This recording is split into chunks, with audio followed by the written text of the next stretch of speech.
Hello everyone, let's move ahead. बात करते हैं हमारे अगले टॉपिक के बारे में। अगला जो टॉपिक आपका है, नाम क्या है? Performance and discharge of the contract. Sir, दो पार्टीज होती हैं, दो पार्टीज के बीच में कॉन्ट्रैक्ट बना है, तो ऑब्वियस सी बात है कि कॉन्ट्रैक्ट जो आपके बीच में बना होगा उसको क्या करना होगा? परफॉर्म करना होगा। और परफॉर्मेंस जो आपका रहेगा वो बोले पूरा का पूरा परफॉर्म करना होगा। अगर आपने आधा कॉन्ट्रैक्ट परफॉर्म किया तो क्या ऐसे केस में ये कहा जाएगा कि बस बस हो गया बोले पूरा काम, कोई दिक्कत वाली बात नहीं है। अगर इसके बाद में आपने काम नहीं भी किया तो चलेगा, क्या ऐसा बोला जाएगा? बोले answer is no sir. Just इसके पहले वाले टॉपिक में जहां हम परफॉर्मेंस के बारे में बात कर रहे थे तो हमने एक बात यहां पे करी थी, हमने कहा था सर कि आपका जो परफॉर्मेंस है वो बोले एक्चुअल वाला भी हो सकता है और या फिर ये भी हो सकता है कि आपने अपनी परफॉर्मेंस को क्या कर दिया? टेंडर कर दिया। मतलब सामने वाले से आपने कहा कि हम परफॉर्म करेंगे, कर रहे हैं, लेकिन सामने वाले ने उसको क्या कर दिया? एक्सेप्ट करने से मना कर दिया। Got the point? बट क्या मैं उसको भी ये कह सकता हूं कि सामने वाले ने अपना जो जिम्मेदारी थी, अपना जो वादा था, उस वादे को या तो निभा दिया है और या तो फिर निभाने को तैयार हो गया है?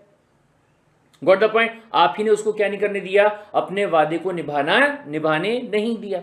Understood the point? बोले ठीक है साहब। अभी ध्यान से, अगर मैं एक्चुअल या फिर टेंडर परफॉर्मेंस की बात करूं, मतलब कि अगर सामने वाला बंदा क्या कर चुका है? परफॉर्म कर चुका है, तो क्या मैं कह सकता हूं कि वो बंदा अपनी लायबिलिटी से क्या हो जाएगा? डिस्चार्ज हो जाएगा। Got the point? मतलब कॉन्ट्रैक्ट जो था उस कॉन्ट्रैक्ट को परफॉर्म कर दिया गया है और परफॉर्म करने के बाद में क्या हो जाएगा? सामने वाला बंदा जो है वो डिस्चार्ज हो जाएगा कि बस भाई साहब आपने अपना प्रॉमिस निभा दिया है, अब आपको कुछ और करने की जरूरत नहीं है, या इसके आगे कुछ और अगर आप नहीं करते हो तो मैं आपके ऊपर कोर्ट का केस जो है वो नहीं करने वाला। Got the point? लेकिन एक पॉइंट और भी आता है, क्या सब बोले डिस्चार्ज करने का अगर मैं यहां पे मतलब लेके चलूं तो इसका मतलब क्या होता है कि बस भाई साहब अब आपको अपना प्रॉमिस जो है वो और निभाने की जरूरत नहीं है। ये चीज या तो बोले पॉजिटिव वे में बोली जा सकती है जब सामने वाले बंदे ने क्या कर दिया? अपना प्रॉमिस निभा दिया। अरे भाई साहब, जब मैंने अपना वादा निभा दिया है तो और क्या निभाओगे? हो तो गया सबका सब काम। लेकिन इसके अलावा कई बार ऐसा भी हो सकता है कि सामने वाला बंदा जो है फ्रस्ट्रेशन में बोल रहा है कि बस भाई साहब बस मेहरबानी करो, मुझे आपसे ये प्रॉमिस नहीं करवाना है, मेहरबानी करो, छोड़ो बोले ये वाली चीज को, मेरे को तो कोर्ट में केस करना है और मैं आपसे कंपनसेशन वगैरह जो है वो बोले लेना चाहता हूं। ऐसा भी हो सकता है। मतलब मतलब एग्जाम्पल मैं आपको देके चलता हूं। सामने वाले बंदे ने आपको कहा कि बोले मैं ना एक बहुत ही अच्छा सिंगर हूं, मैं गाना बहुत अच्छा गाता हूं, तो अगर आप कहो तो मैं आपके यहाँ पे आके अच्छे से आपके थिएटर में क्या करता हूं? गाना गाता हूं। बोले आपने उसके मतलब दो चार लाइन सुने और सुनने का बोले कि अरे वाह बहुत अच्छा गाते हो बोले आप, राइट। लेकिन दो चार लाइनें जो हैं रानू मंडल की तरह, ठीक है, बोले सीखी हुई थी दो चार लाइनें, उसके हिसाब से बोले लाइनें सीखी हुई थी और गाना जो है वो बोले आपने थोड़ा सा गा दिया। लेकिन जब आप एक्चुअल में परफॉर्म करने गए तो आपके ऊपर जूते बरस रहे हैं, सड़े हुए टमाटर बरस रहे हैं, या फिर सड़े हुए अंडे जो हैं वो बरस रहे हैं, तो क्या मैं कह सकता हूं कि सामने वाली जो पार्टी वो आपसे कह सकती है रहने दो भाई साहब, तुमसे ना हो पाएगा, तुम ना कर पाओगे, रहने दो भाई साहब। Got the point? बोले चलिए सर, तो ये ध्यान से सर, अगर बोले यहां पे अल्टीमेटली मैं वाइडर टर्म के बारे में बात करूं जिसका नाम क्या है? Discharge of contract. मतलब डिस्चार्ज ऑफ कॉन्ट्रैक्ट का मतलब क्या है? बोले अब आपको अपने प्रॉमिस को निभाने की जरूरत नहीं है। क्या करने की जरूरत नहीं है? आपने जो वादा किया था ना, अब बोले आपको अपने इस वादे को निभाने की कोई जरूरत नहीं है। अगर आपने नहीं भी निभाया ना तो भी बोले हमको चलेगा। ये समझ में आया? इसे क्या कहा जाएगा? डिस्चार्ज ऑफ कॉन्ट्रैक्ट नाम जो है वो सिंपली दे दिया जाएगा। Got the point? और सर डिस्चार्ज कौन से केसेस में हो सकता है? पहला केस, दूसरा केस, तीसरा केस, चौथा केस, पांचवा और छठा। सर इसमें भी अगर आप देखोगे तो और बहुत सारी बातें जो है वो आपकी आ सकती है। सबसे पहले वाली बात की बात करते हैं, क्या कहता है भाई साहब कि सामने वाले बंदे ने जो प्रॉमिस आपको किया था उसने वो प्रॉमिस निभा दिया। अब इसमें अगर मैं निभाने के बारे में बात करूं तो ये चीज अपन ऑलरेडी पढ़ चुके हैं कि या तो सामने वाले ने अपना प्रॉमिस पूरा का पूरा निभा ही दिया है, और या फिर उसने क्या कर दिया, अटेम्प्टेड परफॉर्मेंस कर दिया। सर पिछले क्लास में अपन इस चीज के बारे में बात कर चुके हैं, बट फिर भी अगर आपको एग्जाम्पल चाहिए तो मैं आपको एग्जाम्पल दोबारा दे देता हूं। क्या कहा मैंने कि सर एक बंदा था जिसका नाम था ए और दूसरा बंदा था जिसका नाम क्या था बी।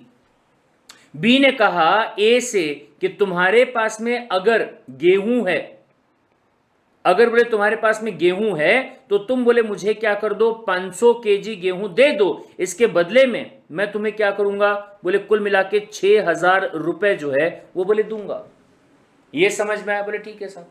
सामने वाले बंदे ने यानी कि ए ने क्या किया, बी से 6,000 रुपया ले लिया और बदले में जिस डेट को गेहूं देना था या तो बोले उस डेट को आपने ये गेहूं दे दिया, और या फिर उसी डेट को या उस डेट के पहले गेहूं लेकर आप सामने वाले के दरवाजे पे खड़े हो।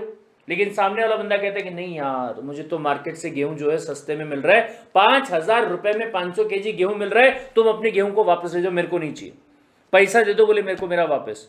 तो सामने वाला बंदा बोलेगा बेवकूफ समझ के रखा है क्या है, घर से बोले मैं पूरा ट्रैक्टर उठा के लेके आया हूं, वहां से मैंने माल डाला है, डाल के मैं तुम्हारे दरवाजे पे आके खड़ा हूं, मैं यहां पे अपना टेंडर कर रहा हूं, परफॉर्मेंस जो है मैं आपके सामने लेके आया हूं, ऑफर किया मैंने आपको परफॉर्मेंस और आप लेने से मना करो, आपकी गलती, वैसे मैं क्या करूं इस चीज के अंदर। Got the point? पहला पॉइंट, अगर एक्चुअल में मैंने आपको परफॉर्म करके दे दिया है, बात खत्म हो गई भाई साहब, मैंने अपना वादा निभा दिया, आपने अपना निभा दिया, आप मुझे डिस्चार्ज कर दो मेरी लायबिलिटीज से, मैं आपको डिस्चार्ज कर देता हूं आपकी लायबिलिटीज से, क्योंकि दोनों ने अपनी अपनी लायबिलिटीज को क्या कर दिया है, निभा दिया। या तो एक्चुअल में निभा दिया होगा और या फिर निभाने के लिए आपने क्या कर दिया, अटेम्प्ट कर दिया होगा। Understood the point? इसके बारे में अपन कल की ही क्लास में पढ़ चुके हैं, तो मेरे हिसाब से ये जो सबसे पहले वाला पॉइंट है इसको अपने को बार बार पढ़ने की जरूरत नहीं है, ये मैं आपको सिंपल तरीके से होमवर्क जो है वो आपको देता हूं। जस्ट आपको एक रीड जो है वो करना रहेगा, क्योंकि इसको अपन पिछले क्लास में यानी कि कल ही का जो क्लास हमारा था उसमें अपन ऑलरेडी इसको पढ़ चुके हैं। Got it? ठीक है साहब। लेकिन सेकंड वाला जो पॉइंट आता है ये ध्यान से सुनिएगा, क्या, bye the mutual consent of the parties. दोनों पार्टीज आपस में सोच रहे हैं कि यार ये परफॉर्म हो पाएगा नहीं हो पाएगा, करना है नहीं करना है, लाइबिलिटीज को कंटिन्यू करना है कि नहीं करना है, चल एक काम करते हैं डिस्चार्ज कर देते बोले अपन, यानी कि आज के बाद में ना तुम्हारे ऊपर कोई ऑब्लिगेशन है ना मेरे ऊपर कोई ऑब्लिगेशन। Got the point? लेकिन ऐसा किसी एक केस में नहीं, काफी सारे तरीकों से हो सकता है साहब। पहला, नोवेशन किया जा सकता है। क्या मतलब होता है डिटेल में बताऊंगा, एग्जाम्पल के साथ समझाऊंगा, ठीक है। दूसरा, ऑल्ट्रेशन किया जा सकता है। पहले राइट कुछ और क्रिएट किया गया था, बाद में उस राइट को क्या कर दिया गया, ऑल्टर कर दिया गया।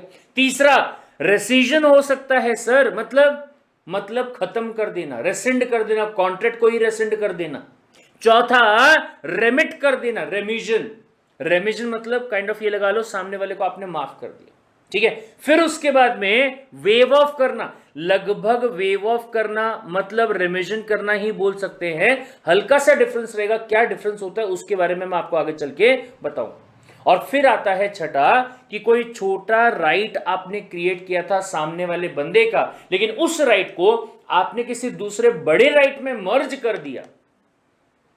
क्या कर दिया, किसी दूसरे बड़े राइट में आपने उसको मर्ज कर दिया, तो छोटा राइट जो है वो वहां पे क्या हो गया, हट गया भाई साहब। Got the point? कैसे, एग्जांपल के साथ में अपन आगे चल के बात जो है वो करें। लेकिन फिर उसके बाद में तीसरा पॉइंट आता है, by impossibility of performance. Oh my god, मैं परफॉर्म करना चाहता हूं बोले भाई साहब, लेकिन परफॉर्म कर पाना पॉसिबल ही नहीं हो पाएगा। अब ये चीज के बारे में भी अपन पहले बात कर चुके हैं। हो सकता है कि वो पहले से ही इम्पॉसिबल था और हमको पता ही नहीं था कि वो इम्पॉसिबल है, या फिर हो सकता है कि वो आगे चल के इम्पॉसिबल हो गया, मतलब पहले उस काम को करना पॉसिबल था लेकिन सब्सिक्वेंटली उसे वो क्या हो गया, इम्पॉसिबल हो गया, उसे करना इम्पॉसिबल हो गया। और या फिर कई बार ऐसा भी हो सकता है कि दुनिया के हिसाब से ये वाला काम करना पॉसिबल है, पर मैंने कहा मेरे से ना हो पाएगा भाई साहब, जान लेनी है तो ले लो, पर ये वाला काम बोले मैं नहीं कर सकता, मेरे लिए ये वाला काम करना क्या है, इम्पॉसिबल है। Got the point? बोले ठीक है साहब, वो एक चीज हो गई। अब इसमें इम्पॉसिबिलिटी एट द टाइम, जिस टाइम पे आपने कॉन्ट्रैक्ट बनाया था, विद और without the knowledge of parties, या फिर arising subsequently to the formation of contract. हो सकता है जब आपने कॉन्ट्रैक्ट किया था उसी टाइम पे इम्पॉसिबल था, और हो सकता है कि वो आगे चल के इम्पॉसिबल हो गया। सर इसके बारे में भी अपन ने पिछले क्लास में बात कर ली थी सर, जस्ट पिछले वाले क्लास के अंदर, तो थोड़ा सा इसको क्या करेंगे अपन जल्दी से पढ़ेंगे बाद में, ठीक है। नेक्स्ट पॉइंट आता है आपका बाय लैप्स ऑफ टाइम। इसका एग्जांपल एक बार पहले अपन बात कर चुके हैं, टाइम बार्ड डेप्ट के बारे में। दोस्त को आपने 5,000 रुपए दिया, दोस्त ने कहा अगले हफ्ते दे दूंगा, वो अगला हफ्ता 4 साल में भी नहीं आया, तो 4 साल के बाद में आपने उससे कहा कि या तो मेरा पैसा दे दे या तो मैं कोर्ट में जाके केस करूंगा। आप गए कोर्ट में उसके ऊपर केस करने के बारे में, तो कोर्ट ने कहा भैया बहुत लेट नहीं हो गए क्या है? जहां आपको अपने दोस्त के ऊपर प्यार आ रहा था, ये प्यार नफरत में बदलने में 4 साल लग गए, बहुत लेट नहीं हो गए क्या? अगर सही में वो पैसा आपके लिए मैटर करता तो आप उसको उसी टाइम पे 1 हफ्ते के बाद, 2 हफ्ते के बाद, 1 साल के बाद, 2 साल के बाद में मांग लेते हैं। 4 साल हो गए भाई साहब, आपने पैसे ही नहीं मांगा, अब पैसा मांगने की बात नहीं कर सकते।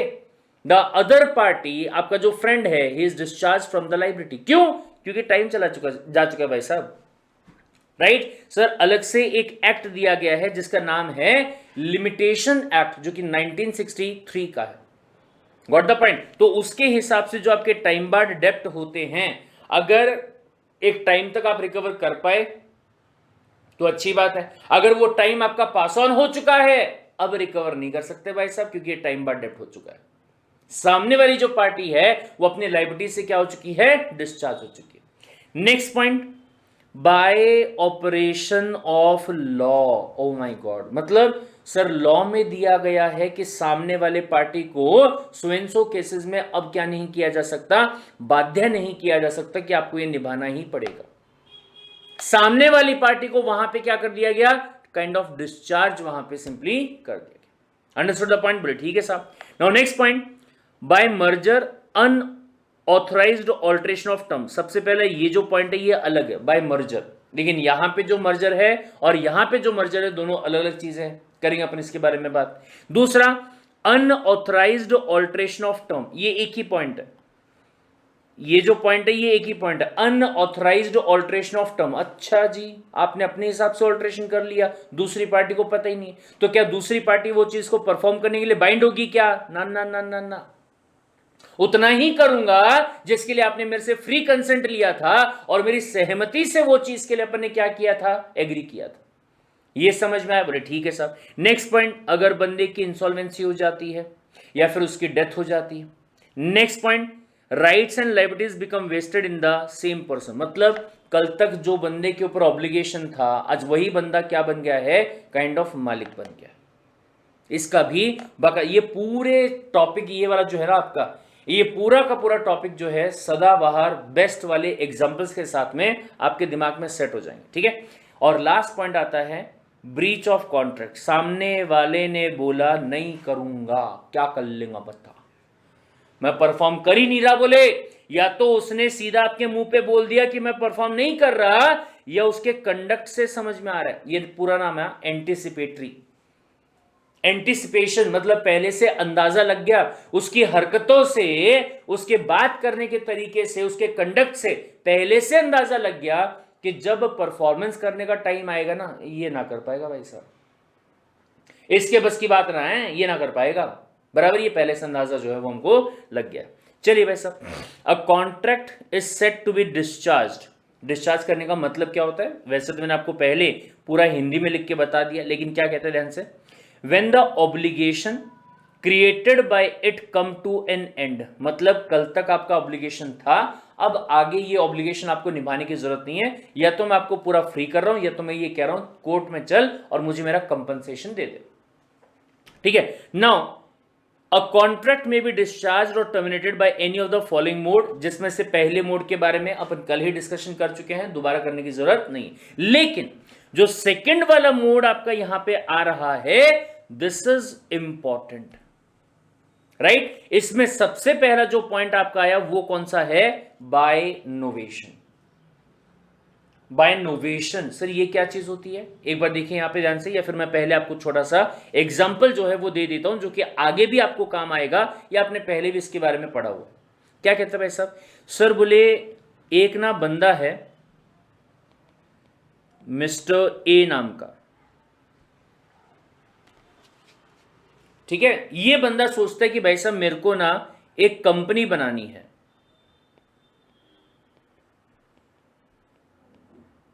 Wants to start a company. एक कंपनी जो है ना वो बोले यहां पे ये बनाने के बारे में बात कर रहा है, गॉट द पॉइंट। लेकिन सर बोले ये कंपनी जब वो बनाएगा तो ऑब्वियस सी बात है कि उसके लिए इसको लैंड लगेगी, लैंड के ऊपर बिल्डिंग जो है वो भी लगेगी, इसके लिए बोले इसको प्लांट भी परचेज करना पड़ेगा, इसके लिए इसको मशीन जो है वो भी लेनी पड़ेगी, इसके लिए ये भाई साहब को स्टॉक जो है वो भी लाना पड़ेगा, इसके लिए इस बंदे को एम्प्लॉय जो होते हैं, ठीक है, जो एम्प्लॉयज होते हैं उनको भी लेके आना पड़ेगा, वगैरह वगैरह वगैरह, ये सब करना पड़ेगा भाई साहब। अब ये सब अगर करना पड़ेगा तो जो ये आपका मिस्टर ए नाम का बंदा होगा, क्या मैं कह सकता हूं कि ये आउटसाइडर्स के साथ में, किसके साथ में भाई साहब? आउटसाइडर्स के साथ में क्या करेगा? सब बोले ये काम को करने के लिए कॉन्ट्रैक्ट करेगा। ये समझ में आया? अब ये ध्यान से सुने, क्या मैं कह सकता हूं कि जब ये चीजों को लेके कॉन्ट्रैक्ट होगा तो ये बन जाएगा पार्टी नंबर 1, और ये जो आउटसाइडर रहेगा ये बन जाएगा पार्टी नंबर 2। ये समझ में आया क्या, हाँ या ना? बोले हाँ सर समझ में आ गया। लेकिन जिस दिन आपकी इस कंपनी का इनकॉर्पोरेशन हो जाएगा,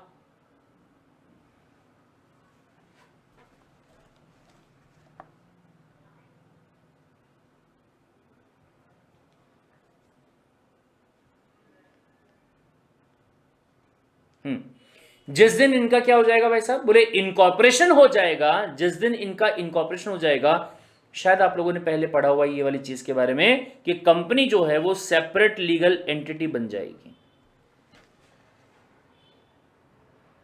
क्या बन जाएगी भाई साहब? ये सब बोले ये सेपरेट लीगल एंटिटी जो है वो बन जाएगी। मतलब ये लगा लीजिए कि कानून की नजरों में ये एक अलग इंसान बन जाएगा।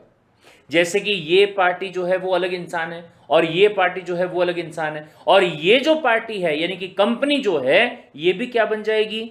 सब बोले ये भी एक पर्सन बन जाएगी, और ये भी आगे चल के अपने नाम पे कॉन्ट्रैक्ट वगैरह जो है वो कर सकती है। ये समझ में? अब पॉइंट ऐसा मेरे भाई, क्या कंपनी जो काम कर रही है या कंपनी के लिए जो काम किए जा रहे हैं उसके लिए इस बंदे को रिस्पॉन्सिबल मानना चाहिए क्या, या किसी भी और को मानना चाहिए क्या? Answer is no sir. यही तो फंडा होता है ना कंपनी का। अगर आप बात करते हो पार्टनरशिप फॉर्म के बारे में, सोल प्रोप्राइटरशिप के बारे में, आपने 11-12 में भी ये चीज के बारे में पढ़ा हुआ होगा, क्या कि सर उस केस में, पार्टनरशिप फॉर्म के केस में, सोल प्रोप्राइटरशिप के केस में, आपका बिजनेस और आप दोनों एक दूसरे से अलग नहीं है। अगर आप चाहते हैं कि दोनों एक दूसरे से अलग रहे और बिजनेस की लायबिलिटी आपके ऊपर नहीं आए, तो कंपनी बना लो या एलएलपी बना लो। अगर आपने कंपनी को बना लिया तो कानून की नजरों में कंपनी को एक इंसान मान लिया जाएगा। बोले ठीक है साहब, लेकिन अब पॉइंट ऐसा है, जो कॉन्ट्रैक्ट ये दो पार्टीज के बीच में पहले से बन चुके हैं, जो कि कंपनी के बेनिफिट के लिए बनाए गए थे, अब इसका क्या करें? तो बोले एक काम करते हैं। क्या काम करेंगे? सर बोले ये तीनों पार्टीज के बीच में एक एग्रीमेंट होगा। 3 पार्टीज हो गई भाई साहब, पुराने वाली पार्टीज और नए वाली पार्टी, 3 पार्टीज के बीच में जो ये एग्रीमेंट होगा ना, इसको बोले आप नाम दे दीजिए नोवेशन। ये समझ में आया क्या भाई साहब?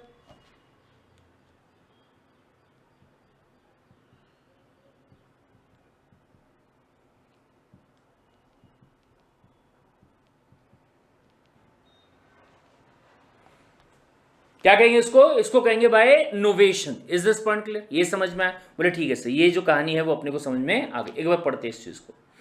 सर बोले देखिए ध्यान से, novation occurs when a new contract is substituted. क्या होगा ये ध्यान से सुनिएगा सर, ये दो पार्टीज के बीच में, पार्टी नंबर 1 और पार्टी नंबर 2 के बीच में सबसे पहले जो कॉन्ट्रैक्ट बना था ये था कॉन्ट्रैक्ट नंबर 1। लेकिन वो जो कॉन्ट्रैक्ट बनाया गया था वो प्रपोज्ड कंपनी के बारे में बनाया गया था। सर उस टाइम पे कंपनी ने ही क्यों नहीं बना लिया? जो इंसान इस दुनिया में आके पैदा नहीं हुआ है उसके नाम पे आप कॉन्ट्रैक्ट कैसे बना सकते हो भाई साहब? प्रपोज्ड कंपनी है ना, जब तक के कंपनी का इनकॉर्पोरेशन नहीं हो जाता उसके नाम पे कॉन्ट्रैक्ट कैसे बनेगा? ये समझ में? कॉन्ट्रैक्ट कब बना पाएगी कंपनी? जब कंपनी का इनकॉर्पोरेशन हो चुका होगा, उसके बाद कंपनी जो है वो कॉन्ट्रैक्ट बना पाएगी। अब ये मत बोलना भाई साहब सर जैसे इंसान पैदा होने के बाद में माइनर होता है तो कंपनी भी पैदा होने के बाद 18 साल तक माइनर रहेगी ना। वो फंडा कंपनी के केस में एप्लीकेबल नहीं होता है, क्योंकि कंपनी जो है वो नेचुरल पर्सन नहीं है भाई साहब, वो क्या है? वो आर्टिफिशियल पर्सन है। Is this point clear? बोले ठीक है। तो ध्यान से, होगा क्या सर? बोले एक नया कॉन्ट्रैक्ट बनाया जाएगा, कॉन्ट्रैक्ट बाय नोवेशन, जिसे कि आप कॉन्ट्रैक्ट नंबर 2 बोल दीजिए, और जिसमें ये बातें लिखी हुई रहेंगी कि पहले जो कॉन्ट्रैक्ट बनाया गया था वो बाय द प्रमोटर बनाया गया था, बट अब जो कॉन्ट्रैक्ट एक्सेप्ट किया जा रहा है on the same terms and condition, वो एक्सेप्ट किया जा रहा है बाय द कंपनी। ये समझ में आया? तो ध्यान से, क्या होगा भाई साहब? एक नया कॉन्ट्रैक्ट बनेगा, new contract is substituted for an existing one, इधर between the same parties or between the new parties.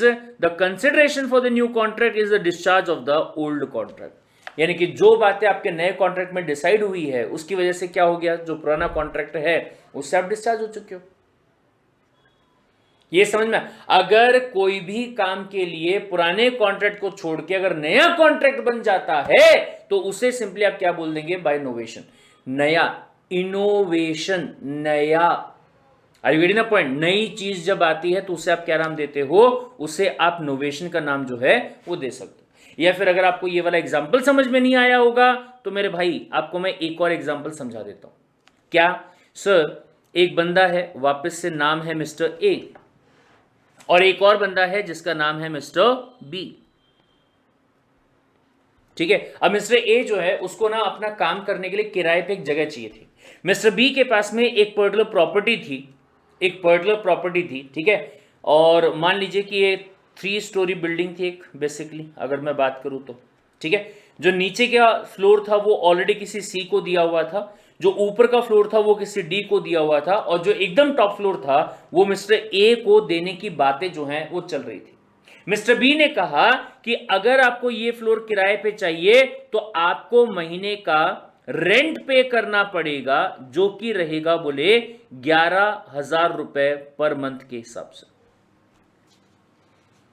कितना रहेगा बोले? 11,000 रुपए पर मंथ के हिसाब से, ठीक है। अब मिस्टर ए ने स्टार्टिंग में एक्साइटमेंट में ये चीज के लिए क्या कर लिया? एग्री कर लिया। बोले ठीक है भाई साहब, 11,000 रुपए पर मंथ के लिए मैं आपको पे करने के लिए तैयार हूं। दोनों के बीच में बकायदा जो रेंट एग्रीमेंट बनता है 11 महीने का, वो एग्रीमेंट इनका बन गया। लेकिन एग्रीमेंट बन जाने के बाद में जब ये मिस्टर ए अपने दोस्तों से बात कर रहा था कि नया ऑफिस चालू किया तेरे भाई ने, सो एंड सो जगह पे नया ऑफिस जो है वो मैंने स्टार्ट किया, बोले रेंट कितना दे रहा है उसको? बोले 11,500 रुपए। एरिया कितना है? बोले अच्छा सवाल पूछा, एरिया कितना है? तो ध्यान से भाई सब ये ध्यान से सुनिएगा, यहां पे जो सबसे नीचे वाला बंदा था इसका एरिया था तकरीबन 5,000 स्क्वायर फीट, ठीक है। ये वाला जो बंदा था, आपको साइज वहां पे वैसे भी दिखाई दे रहा होगा, इसका एरिया था 1,000 स्क्वायर फीट, और जो ए नाम का बंदा था इसका जो एरिया था इट वाज 400 स्क्वायर फीट। और फ्लोर कौन से वाला है? थर्ड वाला फ्लोर है, ठीक है। अब मिस्टर बी ने 11,000 रुपए के लिए नेगोशिएट करते टाइम पे क्या कहा कि सबसे नीचे वाला जो है वो बोले 25,000 का रेंट दे रहा है, फिर उसके बाद में ऊपर वाला जो है वो 20,000 का रेंट दे रहा है। तो आप माना कि थर्ड फ्लोर पे हो, बट कम से कम 11,000 का रेंट जो वो तो बोले आपको देना पड़ेगा। मैंने कहा बात तो सही है, मतलब ए ने कहा बात तो सही है, दे दिया रेंट सामने वाले बंदे को। लेकिन बाद में ये बात समझ में आई भाई साहब कि अगर मैं फर्स्ट फ्लोर वाले के बारे में बात करूं, 25,000 का अगर वो रेंट दे रहा है, 25,000 का डिवाइड बाय 5,000 स्क्वायर फीट, बहुत कम हो गया। एक काम करो, स्क्वायर फीट जो है थोड़ा सा कम कर देता हूं मैं। मान लीजिए फॉर एग्जांपल स्क्वायर फीट जो है वो कितना था? 1200 स्क्वायर फीट था और फर्स्ट फ्लोर पे था, ठीक है। तो 25,000 डिवाइड बाय 1200, सर अगर आप यहां पे बात करोगे तो 20.83 रुपीज पर स्क्वायर फीट के हिसाब से उसको रेंट पड़ रहा है, ये समझ में आया? मैंने कहा मेरा कितना आ रहा है भाई साहब, 11,000 डिवाइड बाय 400, हो 27.5 रुपीज पर स्क्वायर फिट। मैंने कहा एक सेकेंड, सबसे पहली बात तो ये कि मेरा जो फ्लोर है वो 3rd फ्लोर पे है, गॉट द पॉइंट। अगर नीचे के फ्लोर पे होता है तो रेंट क्या होता है, ज्यादा रहेगा, ऊपर के फ्लोर पे रेंट क्या होगा, कम होगा। तो भाई साहब पर स्क्वायर फीट के हिसाब से रेट जो है वो कम रहना चाहिए, यानी कि ये बेसिकली होना उल्टा चाहिए था, मेरे से लेना चाहिए था 20.83 और उससे लेना चाहिए था 27.5। सामने वाले को पूरा समझाया। आपके दिमाग में चल रहा होगा सर ये रियल स्टोरी लग रही है हमको आपकी। ये रियल स्टोरी है मेरे ऑफिस की, जहां पे मैंने स्टूडियो डाला वहां पे मेरे साथ में ये वाला कांड हुआ।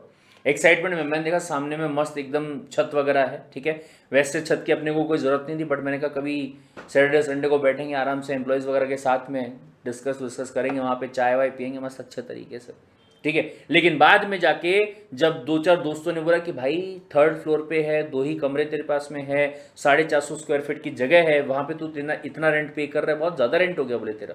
दूसरी बात ये नीचे वाला कितना पे कर रहा है, तो पता चला 25,000 रुपीज़ पे कर रहा है, राइट। और वहां पे जो रेंट उसका आ रहा था वो आ रहा था स्क्वायर फीट के हिसाब से 20.83। तो बात क्या हुई कि अगर उसे 20.83 लिया जा रहा है तो मुझसे भैया 18 रुपए लिए जाने चाहिए। अगर मैं 18 रुपए को 400 स्क्वायर फीट से मल्टीप्लाई करूं तो रेंट जो है वो आता है 7,200 रुपए। ये भगवान,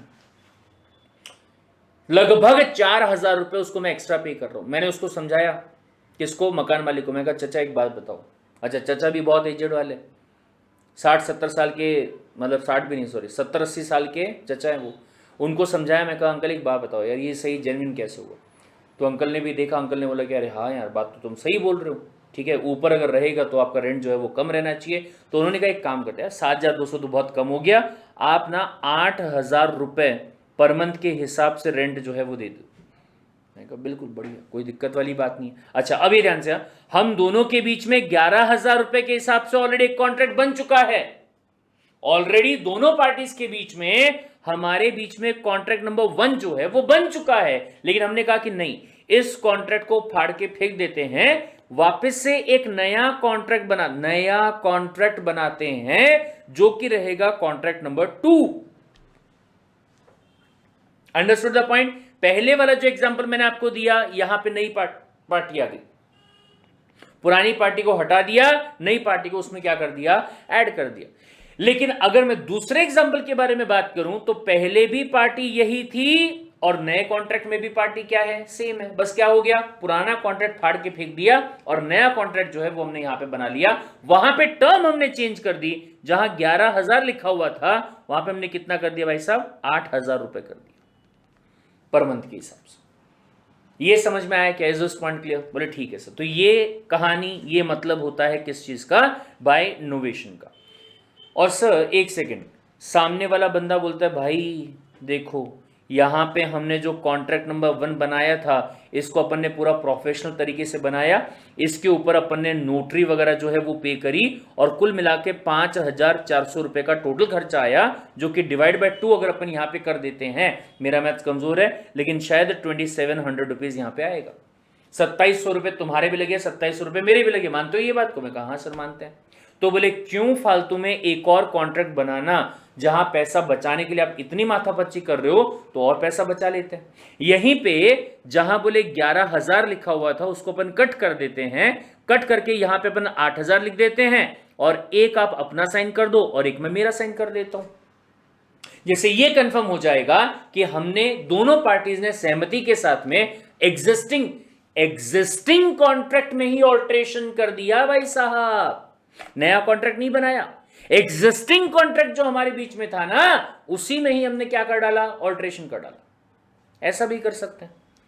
नोवेशन करने की बजाय ध्यान से देखिएगा क्या बोला गया है, ऑल्ट्रेशन ऑफ अ कॉन्ट्रैक्ट में टेक प्लेस व्हेन वन और more term of the contract are altered. Alter का मतलब क्या होता है, चेंज करना, ठीक है। Altered by the mutual consent, मतलब ऐसा नहीं कि मेरी मर्जी में नहीं नहीं नहीं मैं तो 8,000 पे करूंगा, कट करके मैंने उसको 8,000 कर दिया ना, दोनों का कंसेंट होना चाहिए। और दोनों का कंसेंट इसके सबूत के लिए क्या कर दिया, उसने भी साइन कर दिया, मैंने भी साइन कर दिया, दोनों पार्टीज का साइन वहां पे।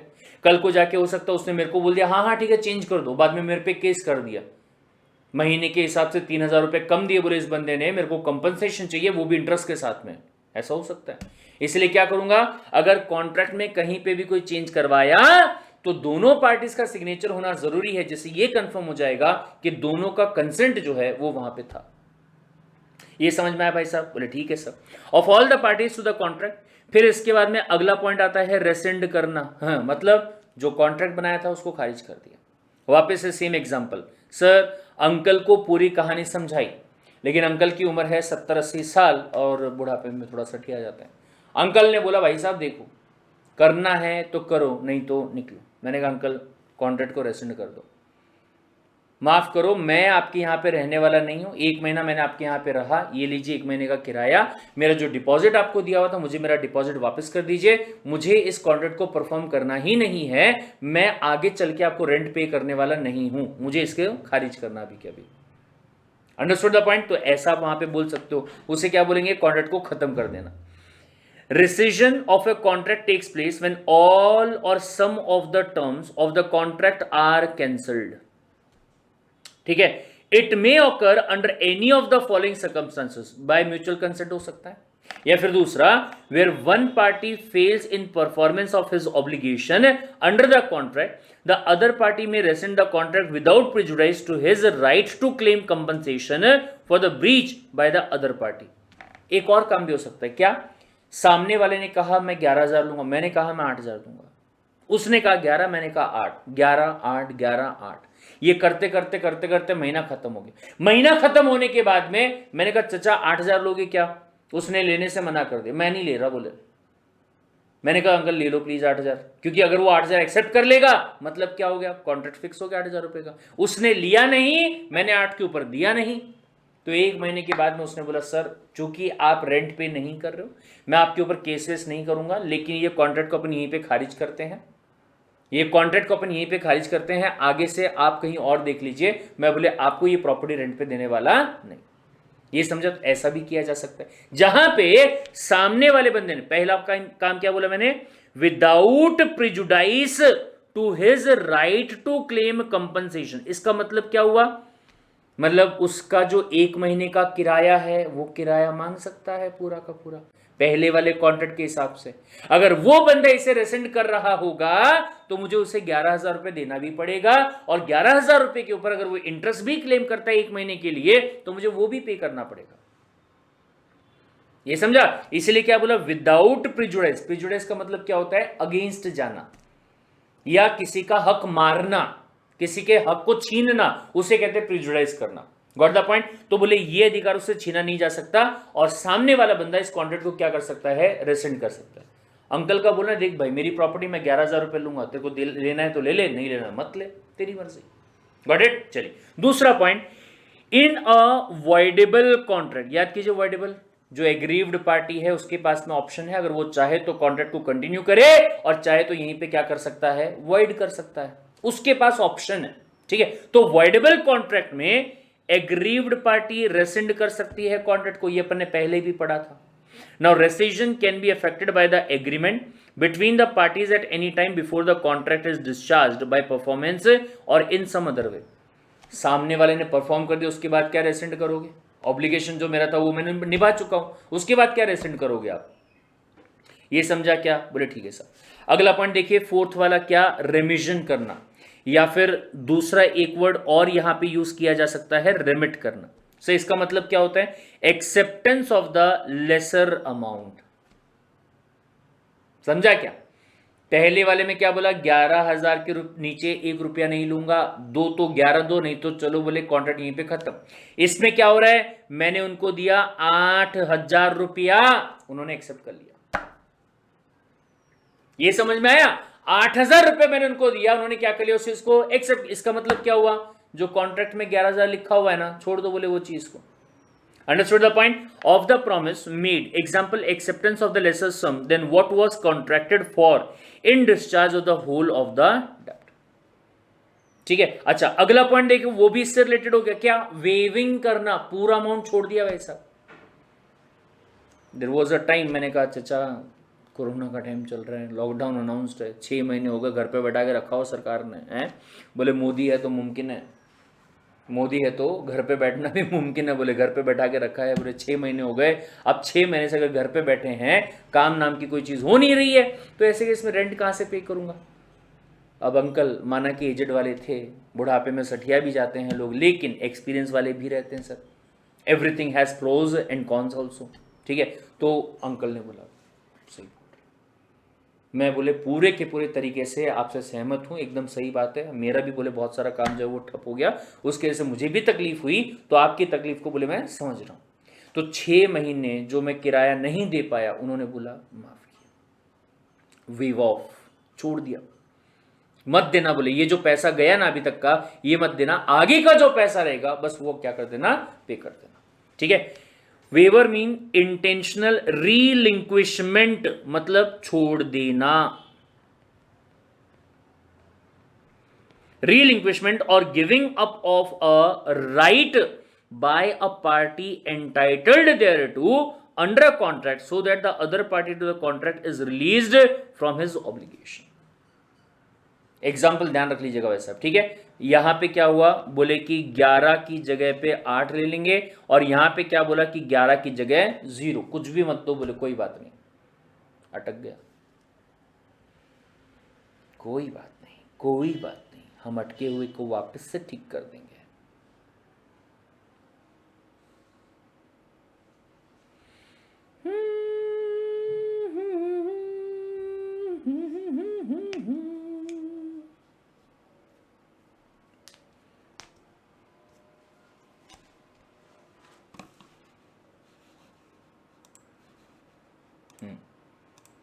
चलिए,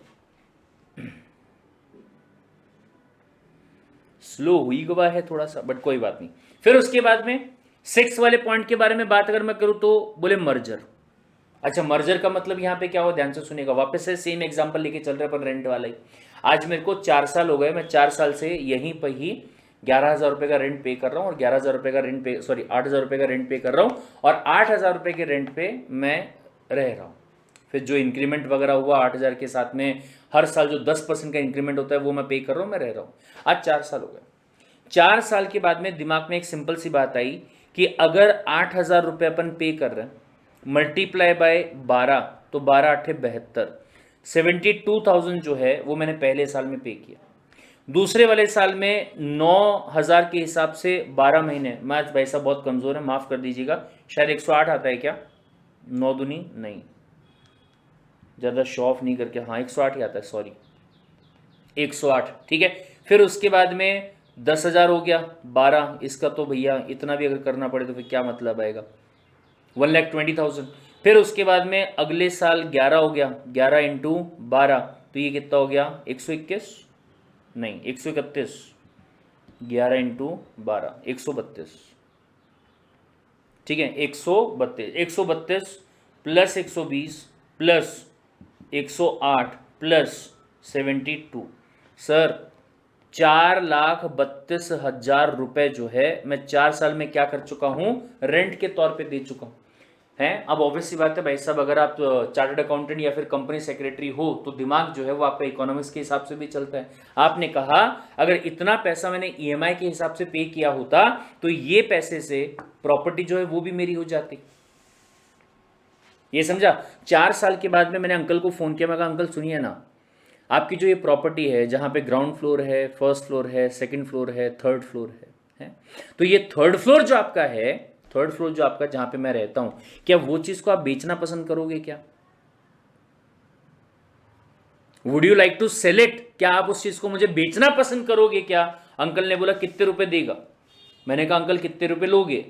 अंकल ने कहा सिर्फ ऊपर वाले की बात अगर करो तो बोले मैं 50 लाख रुपए लूंगा। मैंने कहा अंकल कैसी बातें कर रहे हो आप, मैं आपको 20 लाख रुपए दूंगा सिर्फ ऊपर वाले के, क्योंकि 400 स्क्वायर फीट में बना हुआ है, 400 स्क्वायर फीट में बना हुआ है, ठीक है, बाकी जो है पूरी छत पड़ी है, उस पर मेरे को बनाना रहेगा, तो ऐसे केस में आप 50 लाख किस हिसाब से मांग रहे हो? सेंस ही नहीं बनता। दूसरी बात, अगर मैं थर्ड फ्लोर का ले रहा हूं तो ऐसे केस में मेरी प्रॉपर्टी, क्या जमीन में मेरा कुछ हिस्सा रहेगा, छोटा सा हिस्सा रहेगा, उसका भी कोई सेंस नहीं बनता है, तो किस हिसाब से 50 लाख मांगे?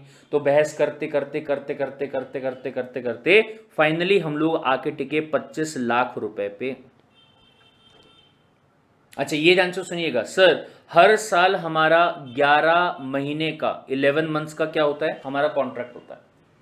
11 महीने का हमारा हर साल कॉन्ट्रैक्ट होता है। और अभी फिलहाल मान लीजिए अगर मैं पिछले वाले साल के बारे में बात करूं तो जुलाई वाला महीना जो है वो मान लीजिए चल रहा था, पिछले वाले साल जुलाई वाले महीने में ये दिमाग चला। कॉन्ट्रैक्ट जो हमारा खत्म होता वो खत्म होता था कब? मार्च वाले महीने में। Got the point. लेकिन जुलाई वाले महीने में 25 लाख की हमने डील कर ली, और जो प्रॉपर्टी है उसके मालिक अंकल हुआ करते थे, आज के बाद में ये प्रॉपर्टी का मालिक मैं हो गया। तो एक बात बताओ, क्या पहले वाले रेंट कॉन्ट्रैक्ट के हिसाब से, रेंट एग्रीमेंट के हिसाब से मुझे अभी भी उनको रेंट पे करना पड़ेगा क्या? प्रॉपर्टी के मालिक आप बन गए हो सर। जिस प्रॉपर्टी में पहले आप किराएदार की तरह रहते थे, आपका जो छोटा वाला राइट था, अब वो बोले बड़े वाले राइट में क्या हो चुका है? मर्ज हो चुका है भाई साहब। मालिक आप बन चुके हो साहेब। अगर मालिक आप बन चुके होंगे तो ऐसे कैसी बातें कर रहे हो सर? सवाल ही पैदा नहीं होता। ये समझ में आया क्या? राइट। चलिए, merger takes place when the inferior right, inferior right का मतलब क्या होता है? जो लो क्वालिटी का रहे, ठीक है। मैं रेंटेड प्रॉपर्टी में रहता था, पहले मेरा जो अधिकार यहां पे था वो कौन से वाला था? टेनेंट वाला था, ठीक है। Accruing to the party in the contract vanishes और merges into the superior right. Sir superior right यहां पे कौन से वाला आ गया? ओनरशिप वाला आ गया। Got the point. अगर जुलाई में प्रॉपर्टी का मालिक मैं बन चुका हूं, जुलाई में प्रॉपर्टी का मालिक मैं बन चुका हूं, तो क्या मैं अगले मार्च तक अंकल को रेंट पे करते रहूंगा क्या? सवाल ही पैदा नहीं होता भाई साहब, सवाल ही पैदा नहीं होता। Is this point clear? बोले ठीक है sir. Accruing to the same party under the same contract, if for example a higher security is accepted in place of the lower security, the security which in the eyes of law is inferior in operative power merges and is extinguished in the higher security. Got the point. ये अलग एक example वहां पे ले लिया जिसमें कि आप गिरवी रखने के बारे में बात कर रहे हो एज अ सिक्योरिटी, पैसा उधार लेते टाइम पे। Understood the point? चलिए नेक्स्ट पॉइंट, डिफरेंस देख लीजिए भाई साहब। यहाँ पे अगर मैं नोवेशन और ऑल्ट्रेशन के बीच में डिफरेंस के बारे में बात करूं तो नोवेशन में एक नया कॉन्ट्रैक्ट बनता है, ऑल्ट्रेशन में पुराने वाले में ही क्या कर दिया जाता है? चेंज कर दिया जाता है, ठीक है। यहाँ पे नया कॉन्ट्रैक्ट बनेगा, यहाँ पे नया कॉन्ट्रैक्ट नहीं बनेगा।